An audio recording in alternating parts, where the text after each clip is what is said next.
ప్రభునందు ప్రియమైన దేవుని బిడ్డలారా, మీరంతా బాగున్నారని, అనుదినము వాక్యము ద్వారా ఆత్మీయంగా ఎదుగుతున్నారని ఆశిస్తున్నాను. ఈరోజు దేవుడు మనకు చెబుతున్న ఒక ఆశీర్వాదం 34వ సంకీర్తన 14వ వచనము.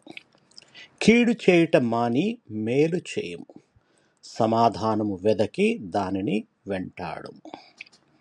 ఈ వాక్యం మన క్రైస్తవ జీవితానికి ఒక స్పష్టమైన మార్గదర్శకం అనుకోవాలి. దేవుడు మనల్ని కేవలం కీడు చేయకుండానే ఉండమని చెప్పట్లేదు, కానీ అంతకన్నా ముందుకు నడిపిస్తూ మేలు చేయము అని ఆజ్ఞాపిస్తున్నాడు. ఇంకా సమాధానం మన దగ్గరికి వచ్చేదాకా ఎదురు చూడమని కాదు, కానీ సమాధానాన్ని వెదకి దానిని వెంటాడుమని చెప్తున్నాడు. కీడు చేట మారడం అంటే మాటలలో, ఆలోచనలో, కార్యాలలోనూ వస్తుంది. కోపము, అసూయ, ద్వేషము ఇవి మన హృదయాన్ని మలినపరుస్తాయి. ప్రభువు మనల్ని పిలుస్తున్నది ఈ కీడు వలయాన్ని తెంచుకొని మన పాత స్వభావాన్ని విడిచిపెట్టమని. మేలు చేయడం అంటే కేవలం కీడు మానేస్తే సరిపోదు, కానీ మేలు చేయడంలో చురుకుగా ఉండాలి.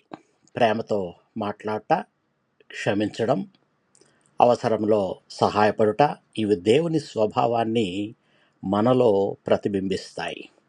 చిన్న పనుల్లోనూ మేలు చేయగలిగితే దేవుని మహిమ వెలుగుతుంది. సమాధానాన్ని వెదకి వెంటాడడం అంటే ఈ సమాధానం అనేది సులభంగా దొరకదండి. కొన్నిసార్లు అపార్థాలు, గాయాలు, విభేదాలు మనల్ని ఆపుతాయి. అయినా దేవుడు అంటున్నాడు, సమాధానాన్ని వెదకండి, దానిని వెంటాడండి. అంటే చొరవ తీసుకొని వినయంతో, ప్రేమతో సంబంధాలను సరిదిద్దాలి. ప్రియులారా, ఈ వాక్యం మనకు ఒక జీవన శైలి.